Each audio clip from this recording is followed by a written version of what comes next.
Hello friends, gardening ഷെഫിൻ്റെ പുതിയൊരു വീഡിയോയിലേക്ക് എല്ലാവർക്കും സ്വാഗതം കേട്ടോ. അപ്പം ഞാനിന്ന് ഇത് പഞ്ചസാരയും കോഴിമുട്ടയും ഒന്നും ചേർക്കാത്ത നല്ലൊരു പ്ലം കേക്കിൻ്റെ റെസിപ്പിയാണ് ഷെയർ ചെയ്യണത്. ഒന്ന് കണ്ടു നോക്കുക. അതിന് വേണ്ടിയിട്ട് 2 കപ്പ് മൈദപ്പൊടി ഞാൻ അളന്നെടുത്തിട്ടുണ്ട് കേട്ടോ. ഒരുപാട് ഈ കേക്കിനൊക്കെ പൗഡർ എടുക്കുന്ന സമയത്ത് ഒരുപാട് കുത്തി നിറച്ചൊന്നും എടുക്കരുത് കേട്ടോ. അപ്പം മെഷർമെൻറ്റ് കറക്റ്റ് ആവാണ്ട് കിട്ടും. നമ്മൾ സ്പൂൺ വെച്ച് അതിലേക്ക് ഇട്ടിട്ട് ഈ കപ്പിലേക്ക് പൊടി ഇട്ട് കൊടുക്കുമ്പോൾ അങ്ങനെ ലെവലായിട്ട് വന്നാൽ മതി. അപ്പം ഞാൻ അത് പൗഡർ എടുത്ത് വെച്ചിട്ട് ഇവിടെ ശർക്കര പാനിയാക്കാൻ വെച്ചിട്ടുണ്ടായിരുന്നു. കാരണം അത് ആദ്യം തന്നെ വയ്ക്കണം, എന്നാലേ ചൂടാറി കിട്ടുള്ളൂ. ഇനി ഈ പൊടിയിലേക്ക് ഒരു 1/4 ടീസ്പൂൺ ഉപ്പും അതുപോലെ തന്നെ 1.5 ടീസ്പൂൺ ബേക്കിംഗ് പൗഡർ അതുകൂടി ചേർത്ത് കൊടുക്കുക. ഇപ്പോൾ നമ്മൾ ശർക്കര ചേർക്കണതുകൊണ്ട് ഉപ്പ് ചേർക്കൽ നിർബന്ധമില്ല, എങ്കിലും കുറച്ച് വേറെ ഇൻഗ്രീഡിയൻസ് ഒക്കെ ചേർക്കണതുകൊണ്ട് ഇത്തിരി ഉപ്പ് നല്ലതാണ്. ഇനി നന്നായിട്ടൊന്ന് മിക്സ് ചെയ്തെടുക്കുക. 1 കപ്പിന് 3/4 ടീസ്പൂൺ ബേക്കിംഗ് പൗഡർ എന്നുള്ള കണക്കിനാണ് എടുക്കുന്നത്. അപ്പോൾ 2 കപ്പ് എടുത്തുകൊണ്ട് 1.5 ടീസ്പൂൺ എടുത്തതാണ്. അതവിടെ മിക്സ് ചെയ്തതിന് വച്ചിട്ടുണ്ട്. സോഡാപ്പൊടി നമ്മളിതിൽ ചേർക്കുന്നില്ല കേട്ടോ. ഇനി കുറച്ച് ഡ്രൈ ഫ്രൂട്ട്സൊക്കെ കട്ട് ചെയ്തെടുക്കാം. ഡ്രൈ ഫ്രൂട്ട്സ് ഇന്നത് വേണമെന്നൊന്നും ഒരു നിർബന്ധവും ഇല്ല. നമ്മുടെ കയ്യിൽ ഇപ്പം നട്ട്സും ആ ഗോൾഡൻ കളറിലുള്ള മുന്തിരിയും ബിരിയാണിക്കൊക്കെ ചേർക്കില്ലേ, അത് ആയാലും അത്രയും മതി. പിന്നെ ഡേറ്റ്സ് ഉണ്ടെങ്കിൽ ഡേറ്റ്സ് എടുക്കാം. അങ്ങനെയുള്ള ഏതെങ്കിലും ഫ്രൂട്ട്സൊക്കെ ഡ്രൈ ഫ്രൂട്ട്സൊക്കെ കയ്യിലുണ്ടെങ്കിൽ അത് മാത്രം ചേർത്ത് കൊടുത്താൽ മതി. ഇതിലിപ്പോൾ ബ്ലാക്കും ഗോൾഡൻ റൈസിൻസ് ഉണ്ട്, അതുപോലെ ബദാം, ഡേറ്റ്സ്, നട്ട്സ്, പിന്നെ ടൂട്ടി ഫ്രൂട്ടി കൂടി ചേർത്തിട്ടുണ്ട്. അപ്പോൾ ചെറിയ ആകെ ഒരെണ്ണേ ഉണ്ടായിരുന്നുള്ളൂ എൻ്റെ കയ്യിൽ. അപ്പം ഞാനത് ഡെക്കറേഷന് വേണ്ടിയിട്ട് എടുക്കാമെന്ന് കരുതി മാറ്റി വെച്ചതാണ്. അപ്പോൾ ഇത് ഡെക്കറേഷന് വേണ്ടിയിട്ട് ഇതുപോലെ നട്ട്സും ബ്ലാക്ക് റൈസിൻസ് ഉണ്ടല്ലോ, അതും ചെറിയും കൂടി ഒന്ന് കട്ട് ചെയ്ത് വെക്കാം. ഇതൊന്നും നിർബന്ധമില്ല, എങ്കിലും ആ ഒരു ഫൈനൽ പ്രൊഡക്റ്റ് നമുക്ക് കാണുന്ന സമയത്ത് നല്ല ഒരു ഭംഗി തോന്നാൻ വേണ്ടിയിട്ട് കുറച്ച് ഡെക്കറേഷൻസൊക്കെ ചെയ്യാം, അത്രയേ ഉള്ളൂ. അപ്പോൾ അതും ഒരു ബൗളിലേക്കൊന്ന് മാറ്റി വെക്കാം. അപ്പോൾ നമ്മൾ ഈ കേക്കിന് വേണ്ടിയിട്ടുള്ള എല്ലാ ഇൻഗ്രീഡിയൻസും ഇതുപോലെ ഒന്ന് ആദ്യമേ റെഡിയാക്കി വെക്കുകയാണെന്നുണ്ടെങ്കിൽ നമുക്ക് പിന്നെ പെട്ടെന്ന് മിക്സ് ചെയ്യാമല്ലോ. അതുപോലെ ഒരു ഓറഞ്ച് ഫുള്ളായിട്ട് ഇതുപോലെ മിക്സിയിലൊക്കെ അടിച്ച് നമ്മൾ എടുത്തിട്ടുണ്ടെങ്കിൽ ഈ ഇൻഗ്രീഡിയൻസ് ഓരോന്നോരോന്ന് ചേർത്ത് വരുന്ന സമയത്ത് ചിലപ്പോൾ കഴിക്കാൻ ചാൻസ് ഉണ്ട്, കയ്പ്പ് ടേസ്റ്റ് വരാനായിട്ട്. അപ്പോൾ അതുകൊണ്ട് കൈ വെച്ച് നന്നായിട്ടൊന്ന് മാഷ് ചെയ്തെടുത്താൽ മതി. കുരു പെടാതെ ശ്രദ്ധിക്കണം. അത് ഓറഞ്ചിൻ്റെ അല്ലികളൊന്നും കുഴപ്പമില്ല. അപ്പോൾ കൈ വെച്ച് തന്നെ അരിച്ചെടുത്താൽ മതി. ഇനി നമുക്ക് ഇതുപോലെ ഒരു വിസ്ക് വെച്ചിട്ട് ആണ് മിക്സ് ചെയ്യുന്നത്. അപ്പോൾ അതിനു മുമ്പ് ശർക്കരപ്പാനി ചൂടൊക്കെ ആറ്റി എടുത്തിട്ടുണ്ട് കേട്ടോ. അപ്പോൾ ഈ ഒരു ഗ്ലാസ് എന്ന് പറയുന്നത് ഞാൻ നേരത്തെ മൈദപ്പൊടി എടുത്ത ആ ഒരു കപ്പിന് കറക്റ്റാണ്. അപ്പോൾ അതിൽ ഒരു ഗ്ലാസ് ഫുള്ളും ശർക്കരപ്പാനി ചേർത്ത് കൊടുക്കാം. ഇനിയിപ്പോൾ കുറച്ചും കൂടി, ഇതിപ്പോൾ നോർമൽ സാധാ മധുരത്തിലാണ് കിട്ടുന്നത്. നല്ല മധുരം വേണമെന്നുണ്ടെങ്കിൽ 1.5 ഗ്ലാസ് വരെ ചേർത്ത് കൊടുക്കാം.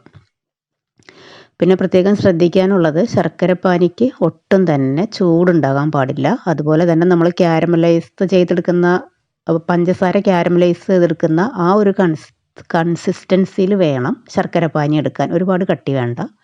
ഇനി ഇതിലേക്ക് ചേർത്ത് കൊടുത്തത് 1/2 കപ്പ് മോരാണ്. അതായത് കട്ടിയില്ലാത്ത മോരുണ്ടല്ലോ, അധികം പുളിയും പാടില്ല, അധികം കട്ടിയും പാടില്ല. അപ്പോൾ ആ മോരോട് ചേർത്ത് മിക്സ് ചെയ്യുന്ന സമയത്ത് ഇതുപോലെ അങ്ങനെ വൈറ്റ് കളറിൽ പൊങ്ങി കിടക്കും, അങ്ങനെ തരി തരിയായിട്ട്. അത് കുഴപ്പമില്ല, നമ്മൾ ഈ പൗഡറൊക്കെ ചേർക്കുന്ന സമയത്ത് എല്ലാം കൂടി ഒന്ന് മിക്സായി വന്നോളും.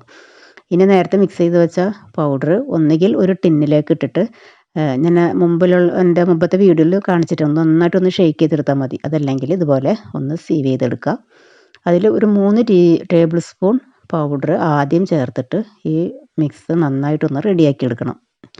അതിന് ശേഷം മാത്രം 2 or 3 ട്രിപ്പായിട്ട് ചേർത്ത് കൊടുക്കാം.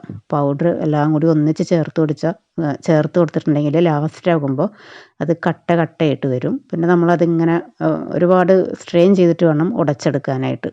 അപ്പോൾ അങ്ങനെ കേക്കിൻ്റെ ബാറ്റർ ഇങ്ങനെ ഒരുപാട് സ്ട്രെയിൻ ചെയ്യണത് നല്ലതല്ല. അപ്പോൾ അതുകൊണ്ടാണ് ആദ്യമേ കുറച്ച് ചേർത്ത് കൊടുക്കുക. ലാസ്റ്റൊക്കെ ആകുമ്പോൾ ഇത് തിക്കായിട്ട് വരുംതോറും നമുക്ക് മിക്സിങ്ങും കുറച്ച് ബുദ്ധിമുട്ടായിട്ട് വരും. ഇതിലേക്ക് 1.5 ടീസ്പൂൺ വാനില എസൻസും പിന്നെ മിക്സ്ഡ് ഫ്രൂട്ട്സിൻ്റെ ജാം ഉണ്ടെങ്കിൽ ചേർത്ത് കൊടുക്കാം, നിർബന്ധമൊന്നുമില്ല. അതുകൂടി ചേർത്തതിന് ശേഷം നന്നായിട്ടൊന്ന് മിക്സ് ചെയ്യാം. ഇനി ഇതിലേക്ക് 1/4 കപ്പ് ഞാൻ സൺഫ്ലവർ ഓയിൽ എടുത്ത് വെച്ചെങ്കിലും 1/4 കപ്പ് ചേർത്തിട്ടില്ല കേട്ടോ. അതിൻ്റെ ഒരു ഹാഫ് പോർഷൻ മാത്രം ചേർത്തുള്ളൂ. പിന്നെ ഞാൻ ഓർത്ത് ഇത്തിരി ബട്ടർ കൂടി ചേർത്ത് കൊടുക്കാമെന്ന്. ബട്ടർ ചേർത്ത് കൊടുക്കുമ്പോൾ ഒരു പ്രത്യേക ടേസ്റ്റും ഫ്ലേവറൊക്കെ കിട്ടും. അപ്പോൾ അതിന് വേണ്ടിയിട്ട് ഞാൻ 2 ടേബിൾ സ്പൂൺ ബട്ടർ ചേർത്തിട്ടുണ്ട്. അപ്പോൾ അതുകൊണ്ട് 1/4 കപ്പിന് താഴെ മാത്രമേ ഓയിൽ ചേർത്ത് കൊടുത്തിട്ടുള്ളൂ കേട്ടോ. ഇനി എല്ലാം കൂടി മിക്സാക്കി എടുത്തതിന് ശേഷം നമ്മൾ ഓറഞ്ച് ജ്യൂസ് നമ്മുടെ ബാറ്ററിൻ്റെ തിക്നെസ്സിനനുസരിച്ച് ചേർത്ത് കൊടുക്കാം. ഞാനൊരു 1/4 കപ്പ് എടുത്ത് വെച്ചെങ്കിലും ഇതിൽ അതിൻ്റെ പകുതി മാത്രമേ ചേർത്ത് കൊടുത്തുള്ളൂ കേട്ടോ. പകുതി ഞാൻ അങ്ങോട്ട് കുടിച്ചു. അല്ലെങ്കിൽ പിന്നെ അതവിടെ വെച്ചിട്ട് പിന്നെ ഇനി അത് വേസ്റ്റാക്കി കളയണ്ടല്ലോ.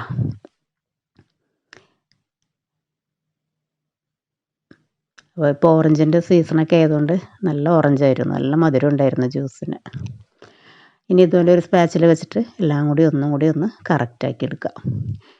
ഇനി നമുക്ക് ഈ ഡ്രൈ ഫ്രൂട്ട്സിലേക്ക് കുറച്ച് ഓറഞ്ചിൻ്റെ ആ പീലുണ്ടല്ലോ, ആ വൈറ്റ് പോർഷൻ മിക്സ് ആവാത്ത രീതിയിൽ എടുക്കണം. വൈറ്റ് പോർഷൻ കൂടി വരുമ്പോൾ കേക്കിനൊരു ചവർപ്പ് വരും. അപ്പം ഞാൻ ഇത്രയും ചെയ്യുന്നതിൻ്റെ ഇടയിൽ ഉപ്പ വന്നിട്ട് ഞാൻ ഹെൽപ്പ് ചെയ്യാം, എനിക്കും അറിയാം ഇതൊക്കെ ചെയ്യാമെന്നും പറഞ്ഞിട്ട് വരണതാണ് കേട്ടോ. അപ്പം ഞാൻ ഈ വൺ മാൻ ഷോ ആണല്ലോ, ഒരു കയ്യിൽ ക്യാമറയും ഒരു കയ്യിൽ ഇങ്ങനെ ജോലികളായിട്ട്. അപ്പം ഞാൻ പറഞ്ഞു ഓക്കെ ചെയ്തോ, അങ്ങനെ ഒരു ഓഫർ വന്നതാണല്ലോ. അപ്പോൾ ഓരോന്നെടുത്തിട്ട് ഇനി ഇതെന്താ ചെയ്യേണ്ടതെന്നൊക്കെ ചോദിക്കുകയാണ്. ഒന്നും അറിയില്ല എങ്കിലും ഹെൽപ്പ് ചെയ്യാമെന്നും പറഞ്ഞ് വന്നപ്പോൾ ഞാനങ്ങനെ കൂടെ നിർത്തി. ഓക്കെ. അപ്പോൾ അതൊക്കെ വിതറിയിട്ട് ഈ ആണുങ്ങളെ നമ്മളുടെ ജോലിയിലൂടെ ചേർത്തിട്ടുണ്ടെങ്കിലേ അവർക്ക് ഭയങ്കര പെർഫെക്ഷനാണ്. ഞാനാണെങ്കിൽ തീരെ ക്ഷമയില്ലാത്ത ആളാണ്, എനിക്ക് വേഗം വേഗം ചെയ്യണം. ഉപ്പ അങ്ങനെയല്ല, ഉപ്പ എല്ലാം കറക്റ്റായിട്ട് നല്ല പെർഫെക്ഷനോട് കൂടി ചെയ്യുമെന്ന് പറഞ്ഞപ്പോൾ ചിരിക്കണതാണ് കേട്ടോ. ഇത്ര പെർഫെക്ഷനൊന്നും വേണ്ട, ഞാൻ ചെയ്തോളാം എന്ന് പറഞ്ഞപ്പോൾ ചിരിക്കണതാണ് കാണുന്നത്. ഈ കിച്ചണിൽ നിന്ന് അധികം ശീലമില്ലാത്ത ആണുങ്ങളെ ജോലിയിൽ കയറ്റിയിട്ടുണ്ടെങ്കിലുണ്ടല്ലോ, നമ്മുടെ ജോലി ഇരട്ടിയാവുന്നല്ലാതെ മിക്സൊക്കെ ചെയ്തൊക്കെ തന്ന് എങ്കിലും പിന്നെ നമുക്ക് എന്തോ ഭയങ്കര ജോലി പോലെ തോന്നും ഈ ജോലി അറിയാത്തവരെ കിച്ചണിൽ കയറ്റിയിട്ടുണ്ടെങ്കിൽ. നിങ്ങൾക്ക് അങ്ങനെ തന്നെയാണോ? കമൻറ്റ് ചെയ്യണം കേട്ടോ. അപ്പോൾ അവിടെ വെച്ചിട്ട് പോയപ്പോൾ ഞാൻ പറഞ്ഞു ഏതായാലും ഇത്ര ചെയ്തില്ലേ, എന്നാനിപ്പോൾ അത് കേക്ക് ടിന്നിലേക്ക് ബാറ്റർ ഒന്ന് ഒഴിച്ച് തരാൻ പറഞ്ഞതാണ്. അപ്പോൾ അതൊക്കെ ഒഴിച്ച് തരുന്നുണ്ട്. പിന്നെ ഞാനിതിൽ മസാലപ്പൊടി ചേർക്കാനായിട്ട് മറന്നുപോയതാ സത്യം പറഞ്ഞ. ഗ്രാമ്പൂ പട്ട ഏലത്തിൻ്റെ ഒരു 1/4 ടീസ്പൂൺ നിങ്ങൾ ചേർത്ത് കൊടുക്കണം കേട്ടോ. ഞാനിത് കേക്കൊക്കെ റെഡിയായി കഴിഞ്ഞപ്പോഴാണ് സത്യം പറഞ്ഞാൽ ഓർത്തത്. ഇത് ചേർക്കാണ്ട് തന്നെ നല്ല സൂപ്പർ ടേസ്റ്റായിരുന്നു. അപ്പം ഇനി പ്ലം കേക്കല്ലേ, അപ്പം നിങ്ങൾ ഒരു 1/4 ടീസ്പൂൺ ചേർത്ത് കൊടുത്തോ. ഞാൻ ആ കേക്ക് റെഡിയായി കഴിയുമ്പോൾ ഇങ്ങനെ ആലോചിക്കുന്നുണ്ട്, റെഡിയാക്കിക്കൊണ്ടിരിക്കുന്ന സമയത്ത് എന്തോ ഒന്ന് മിസ്സിങ് ആണല്ലോ എന്ന്. പക്ഷെ എനിക്കത് ഓർമ്മ വന്നില്ല. ഇനി ഇതെല്ലാം ഒന്ന് കറക്റ്റാക്കി എടുത്തിട്ട് ഈ കേക്കിൻ്റെ ടിന്നിൽ ബാറ്റർ ഒട്ടി ഇരുന്നിട്ടുണ്ടെങ്കിൽ തുടച്ച് മാറ്റണം. അല്ലെങ്കിൽ അത് ബേക്കായി വരുന്ന സമയത്ത് ആ ഒരു അവിടെ ഇവിടെയൊക്കെ ഇങ്ങനെ കരിഞ്ഞിരിക്കണ പോലെ തോന്നും. പിന്നെ ഇതുപോലെ നട്ട്സും ഡെക്കറേഷൻസൊക്കെ ചെയ്ത് കൊടുക്കാം. ഈ പ്ലം കേക്കിൻ്റെ മെയിൻ അട്രാക്ഷൻ നേരത്തെ പറഞ്ഞതുപോലെ ഇങ്ങനെ അവർ കാണുമ്പോൾ ഉള്ളൊരു ലുക്ക് ഇങ്ങനെയാണല്ലോ. അപ്പോൾ അതുകൊണ്ട് അതെല്ലാം ഒന്ന് വച്ചതിന് ശേഷം നന്നായിട്ടൊന്ന് ടാപ്പ് ചെയ്ത് കൊടുക്കാം. ടാപ്പ് ചെയ്ത് കൊടുത്തില്ല എന്നുണ്ടെങ്കിൽ നമ്മൾ കേക്ക് കട്ട് ചെയ്യുന്ന സമയത്തേ വലിയ വലിയ ഹോളൊക്കെ കാണും. അതുകൊണ്ടാണ് ഈ ടാപ്പ് നന്നായിട്ട് ചെയ്ത് കൊടുക്കണം. ഇതിനിടയ്ക്ക് ഞാൻ ഓവൻ സെറ്റപ്പൊക്കെ റെഡിയാക്കിയിട്ടുണ്ടായിരുന്നു. അതിലേക്ക് സൂക്ഷിച്ച് വെച്ച് കൊടുക്കുക. നല്ല ചൂടായിട്ടിരിക്കണം കേട്ടോ, അല്ലെങ്കിൽ കേക്ക് റെഡിയായി വരുമ്പോൾ അത്ര പെർഫെക്ഷൻ ആവില്ല.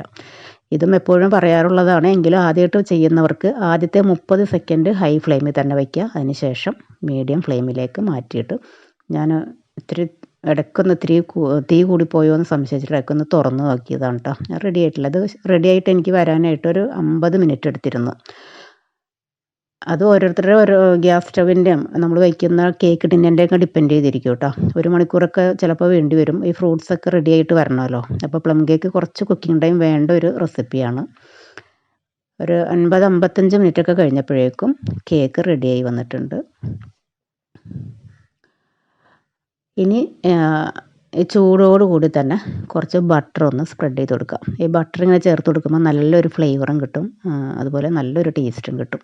നമ്മൾ ഈ ബേക്കറിയിലൊക്കെ കേക്ക് ഇരിക്കുന്ന ഒരു ഗ്ലേസിങ്ങോട് കൂടി നമുക്ക് കിട്ടും. പുറത്തുനിന്നൊന്നും ഈ പ്ലം കേക്ക് വാങ്ങിയ ഇവിടെ ആർക്കും അധികം അങ്ങനെ കഴിക്കാനൊന്നും പറ്റാറില്ല കേട്ടോ. ഒന്നാമത് ഒരുപാട് ഫ്രൂട്ട്സ് ഇട്ടിട്ടുണ്ടാവും, പിന്നെ ഭയങ്കര മസാലക്കുത്തായിരിക്കും. ഇവിടെ അതൊന്നും ഇഷ്ടമല്ലാത്തതുകൊണ്ട് നോർമലായിട്ട് നമുക്ക് എളുപ്പത്തിൽ വീട്ടിൽ ചെയ്തെടുക്കാൻ പറ്റും. നല്ല സൂപ്പർ ടേസ്റ്റാണ്. പുറത്തുനിന്നൊക്കെ വാങ്ങുന്നതിൽ നല്ല ടേസ്റ്റാണ് കേട്ടോ. പിന്നെ ഇനി ഇത് കേക്ക് നമ്മൾ ആ ബേക്ക് ചെയ്ത പാത്രത്തിൽ നിന്നൊന്ന് പുറത്തേക്ക് എടുത്ത് വെക്കണം, അല്ലെങ്കിൽ കേക്ക് ഡ്രൈ ആയി പോവും. അതങ്ങനെ പുറത്തേക്ക് എടുത്ത് വയ്ക്കാം. നല്ല സൂപ്പർ ടേസ്റ്റും നല്ല സൂപ്പർ പെർഫെക്ഷനും കാണുമ്പോൾ തന്നെ അറിയാമല്ലോ. 2 മണിക്കൂറൊക്കെ കഴിഞ്ഞിട്ടുണ്ട് ഞാനത് ഡീമോൾഡ് എടുത്തത്. പെട്ടെന്ന് ഇങ്ങോട്ട് തിരിച്ചിടുമ്പോൾ തന്നെ പോരും.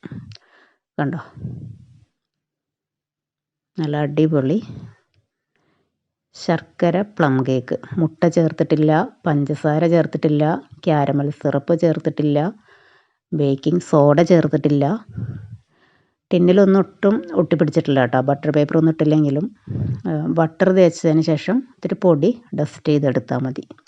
ഇനിയിപ്പോൾ ഞാനിത് കട്ട് ചെയ്ത് കാണിച്ചു തരാം. ശരിക്കും പറഞ്ഞാൽ പ്ലം കേക്ക് ഇത്ര സോഫ്റ്റ് ഒന്നും ആകേണ്ട കാര്യമില്ല. പ്ലം കേക്ക് എന്ന് പറയുമ്പോൾ അതിൻ്റെ ടെക്സ്ചർ ഒന്ന് വേറെ തന്നെയാണല്ലോ, കുറച്ച് കട്ടിയിലിരിക്കുന്നതാണ്. പക്ഷേ ഈ കേക്ക് നല്ല സോഫ്റ്റായിരുന്നു, കഴിക്കാൻ നല്ല ടേസ്റ്റും ആയിരുന്നു കേട്ടോ.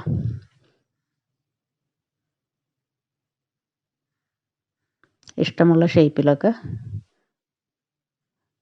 കട്ട് ചെയ്തെടുക്കാം. എനിക്ക് ഈ കേക്കൊക്കെ ബേക്ക് ചെയ്യുന്ന സമയത്തെ തീരെ ക്ഷമയില്ലാത്ത ആളാണ്. എനിക്കത് ചൂടാറുന്നതിന് മുമ്പേ കട്ട് ചെയ്യണം, അതിൻ്റെ ഒരു പീസ് കഴിച്ച് നോക്കണം കറക്റ്റാണോ എന്ന്. പക്ഷെ ഇപ്പോൾ വീഡിയോയ്ക്ക് വേണ്ടി ഞാൻ അങ്ങനെ കട്ട് ചെയ്തിട്ടുണ്ടെങ്കിൽ പൊടിഞ്ഞു പോയാലോ എന്ന് കരുതി കുറച്ച് ക്ഷമയോടുകൂടി തന്നെയാണ് കട്ട് ചെയ്തത്. കണ്ടില്ലേ, നല്ല ടേസ്റ്റും ഉണ്ടായിരുന്നു. അതിൻ്റെ ടെക്സ്ചർ വൈസും നല്ല ടേസ്റ്റാണ്. അപ്പം ഈ മൈദപ്പൊടിയിൽ ചെയ്യുന്നതിന് പകരം ഗോതമ്പ് പൊടി ഉപയോഗിച്ചിട്ടും ഇതേപോലെ ഈ സെയിം പ്രോസസ്സിൽ ചെയ്തെടുത്താൽ മതി. അപ്പം ഇനി മുട്ട കഴിക്കാത്തവർക്ക്, പഞ്ചസാര കഴിക്കാത്തവർക്കൊക്കെ ചെയ്തെടുക്കാൻ പറ്റുന്ന, കയ്യിലുള്ള ഫ്രൂട്ട്സ് മാത്രം മതി. എളുപ്പത്തിൽ ചെയ്യാൻ പറ്റുന്ന നല്ല റെസിപ്പിയാണ്. കുട്ടികൾക്കൊക്കെ നമുക്ക് ധൈര്യമായിട്ട് കൊടുക്കുകയും ചെയ്യാമല്ലോ. അപ്പോൾ നിങ്ങൾ ഈ വീഡിയോ കണ്ടുകൊണ്ടിരിക്കുന്ന സമയത്ത് നിങ്ങൾക്ക് വീഡിയോ ഇഷ്ടപ്പെടുകയാണെങ്കിൽ നിങ്ങളൊന്ന് മറക്കാതെ തന്നെ ലൈക്ക് ചെയ്യണം കേട്ടോ. അല്ലെങ്കിൽ വീഡിയോ കണ്ടു കഴിഞ്ഞിട്ട് ലൈക്ക് ചെയ്യാന്ന് വെച്ചാൽ മറന്നു പോകും. കണ്ടുകൊണ്ടിരിക്കുമ്പോൾ തന്നെ ഒന്ന് ഇഷ്ടപ്പെട്ടാൽ ലൈക്ക് ചെയ്യുക. അതുപോലെ ഫ്രണ്ട്സിനോ റിലേറ്റീവ്സിൻ്റെ ഗ്രൂപ്പുകളിലേക്കൊക്കെ ഒന്ന് ഷെയർ ചെയ്ത് കൊടുക്കുക. പിന്നെ ഫീഡ്ബാക്ക് ഒന്ന് കമൻറ്റ് ബോക്സിലൂടെ അറിയിക്കുക. നിങ്ങളുടെ കമൻറ്റ്സ് എന്ത് തന്നെ ആയാലും പ്ലീസ് ഒന്ന് കമൻറ്റ് ചെയ്തേക്കാം കേട്ടോ. അപ്പോൾ ഇത്ര നേരം ക്ഷമയോടുകൂടി വീഡിയോ കണ്ടുകൊണ്ടിരുന്ന എല്ലാവർക്കും ഒരുപാട് താങ്ക്സ്. അടുത്ത വീഡിയോയിൽ കാണുന്നത് വരെ താങ്ക് യു.